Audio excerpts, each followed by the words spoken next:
প্রথম বিশ্বযুদ্ধের পর অস্ট্রেলিয়ায় ফিরে আসা সৈনিকদের পুনর্বাসনের জন্য সরকার পশ্চিম অস্ট্রেলিয়ায় চাষের জমি বরাদ্দ করে।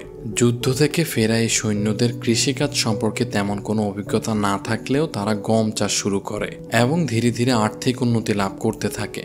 কিন্তু 1929 সালের গ্রেট ডিপ্রেশন যখন বিশ্বজুড়ে আঘাত হানে, তখন সব পণ্যের দাম দ্রুত কমতে শুরু করে। এতে কৃষকরা মারাত্মক ক্ষতিগ্রস্ত হন। তারা সরকারের কাছে সাহায্য চাইলে সরকার খুব বেশি কিছু করতে পারেনি। ফলে ন্যায্য মূল্য না পাওয়ায় কৃষকরা গম উৎপাদন ও বিক্রি বন্ধ করে দেন।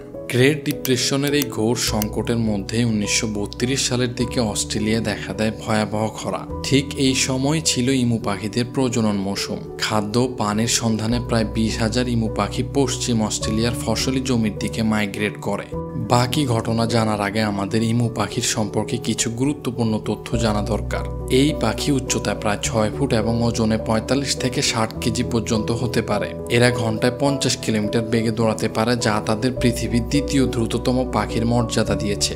অস্ট্রেলিয়ায় এদের বাস হাজার বছর ধরে এবং অস্ট্রেলিয়া ছাড়া অন্য কোথাও এদেরকে পাওয়া যায় না। 1932 সালে যখন 20,000 ইমু পাখি পশ্চিম অস্ট্রেলিয়া পৌঁছায়, তখন তারা সরাসরি কৃষকদের গমের ফসলের উপর ঝাঁপিয়ে পড়ে। দিশেহারা কৃষকরা সরকারের কাছে সাহায্যের আবেদন জানান। তৎকালীন সরকার পরিস্থিতিকে অত্যন্ত গুরুত্ব সহকারে নেয় এবং সমস্যা সমাধানের জন্য সামরিক শক্তি ব্যবহারের সিদ্ধান্ত গ্রহণ করে।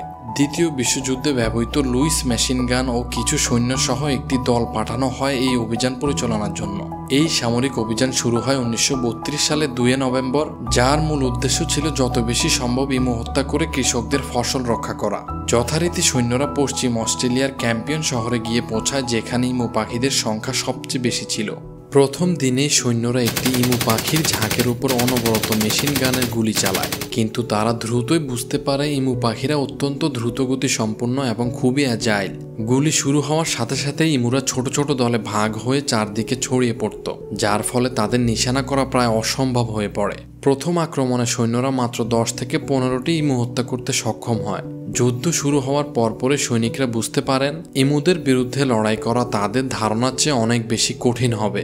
দ্বিতীয়বার সৈন্যরা ফসলের ক্ষেতে লুকিয়ে অতর্কিত হামলা চালানোর পরিকল্পনা করে, কিন্তু সৈনিকরা লক্ষ্য করে যে প্রতিটি ইমু পাখির দলের মধ্যে একটি ইমু পাহারাদার হিসেবে কাজ করে। অন্যরা যখন গম খায় তখন পাহারাদার ইমুটি চারপাশের দিকে নজর রাখে। এই সতর্কতার কারণে তারা অনেক দূর থেকে সৈনিকদের উপস্থিতি টের পেয়ে যেত এবং দ্রুত পালিয়ে যেত। ফলে অ্যাম্বুশের পরিকল্পনাও তেমন কার্যকর হয়নি। পরবর্তী পরিকল্পনাটি ছিল ট্রাক ব্যবহার করে। পরিকল্পনাটি ছিল এমন যে ট্রাকের পেছনে লুইস মেশিন গান বসিয়ে সৈন্যরা ইমু পাখিদের পিছু ধাওয়া করবে এবং গুলি চালাতে থাকবে। কিন্তু ইমুদের অসাধারণ গতিশক্তির সাথে ফসলের জমি অসমান হওয়ায় সৈনিকরা ট্রাকের ভারসাম্য হারিয়ে ফেলত। ফলে এই পরিকল্পনাটিও ব্যর্থ হয়। এতদিনই ইমু পাখিদের সাথে অস্ট্রেলিয়ান সামরিক বাহিনীর এই যুদ্ধের খবর গণমাধ্যমে ছড়িয়ে পড়ে। খবরটি ছড়িয়ে পড়ায় অস্ট্রেলিয়া এবং আন্তর্জাতিক পর্যায়ে এটি একটি হাস্যকর বিষয় পরিণত হয় এবং এই যুদ্ধের নাম দেওয়া হয় দি গ্রেট ইমু ওয়ার। পুরো গ্রেট ইমু ওয়ার চলাকালীন সামরিক অভিযান বন্ধ হওয়ার আগ পর্যন্ত অস্ট্রেলিয়ান সৈন্যরা মেশিন গান দিয়ে আনুমানিক 1000 থেকে 3000 ইমু মারতে পেরেছিল। এটি প্রায় 20,000 ইমুর একটি বিশাল সংখ্যার তুলনায় খুবই কম ছিল।